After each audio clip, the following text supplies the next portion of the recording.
1831 में हुआ और इस देश में 1835 में मैकाले की शिक्षा नीति लागू हुई। उसके बाद से इस देश के बहुजनों को पढ़ने का अवसर मिला। उसमें भी तमाम षड्यंत्र किए गए।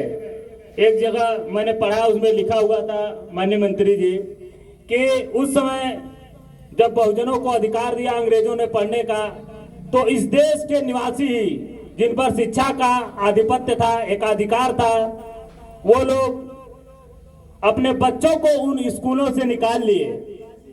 वो ये कहने लगे कि इस देश में अगर अछूत के बच्चे पढ़ेंगे, पिछड़ों के बच्चे पढ़ेंगे, तो हम लोग अपने बच्चों को इस स्कूल में नहीं पढ़ाएंगे। मैकाले ने कहा कि जब इस देश के लोग ही अपने देश के लोगों को नहीं शिक्षित करना चाहते हैं, नहीं आगे बढ़ने देना चाहते हैं, तो अंग्रेज क्या कर सकते हैं?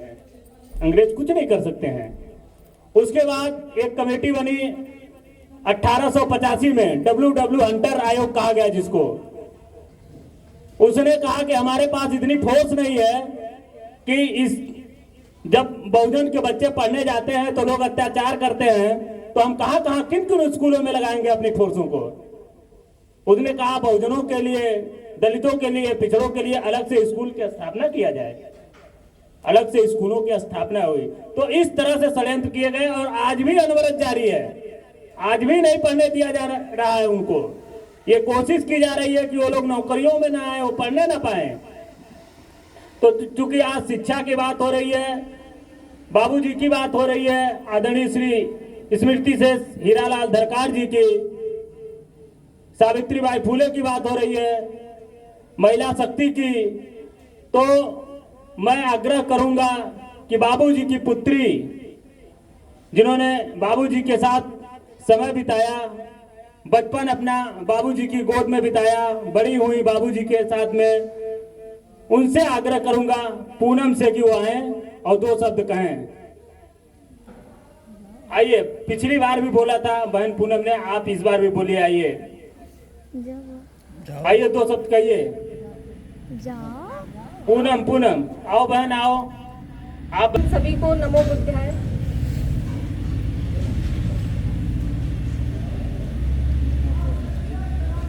मैं श्री हीरालाल धरकाड़ जी की पुत्री हूँ और होना स्वाभाविक है क्योंकि बाबूजी की पुण्यतिथि है और इस दुनिया से गए अभी 1 साल ही हुआ। बाबूजी हम लोगों के बीच नहीं रहे, तो बहन का भावुक होना स्वाभाविक है।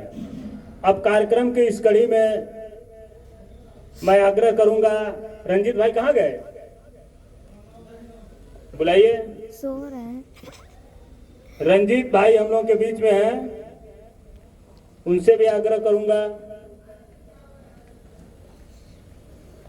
उससे पहले हमारे साथी आए हुए हैं प्रबुद्ध जी, उनसे आग्रह करता हूं आप भी आइए, दो शब्द कहिए। भाई प्रबुद्ध जी।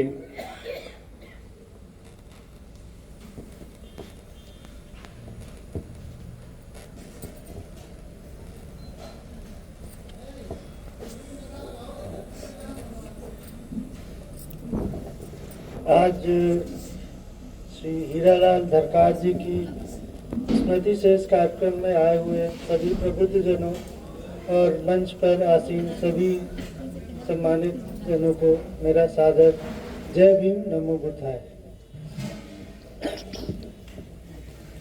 जैसा कि मैं अपनी बात शुरुआत करूंगा कि अभी कुछ दिन पहले ही मेरी भेंट जो है संतोष जी से हुई और जब मैंने इनके बारे में जाना, इनको सुना, तो जब इन्होंने मुझसे कहा कि स्मृति शेष कार्यक्रम है बाबूजी का, हालांकि ये मेरे पिताजी जो पूर्व विधायक रहे हैं आचार्य श्री रामलाल जी, मैं उनका बेटा हूँ, तो उनसे संपर्क में थे, पर मेरा इनसे संपर्क नहीं था। लेकिन जब मैंने इनको देखा, उनकी बातें सुनी, उनके बारे में जाना, तो मैं इनके इस आग्रह को बिल्कुल भी इनकार नहीं कर पाया कि एक व्यक्ति जो समाज के लिए हर जगह खड़ा रहता है, लड़ता है, बोलता है, लोगों में जागरूकता का काम जो है कर रहा है कि लोग समाज जागरूक हो।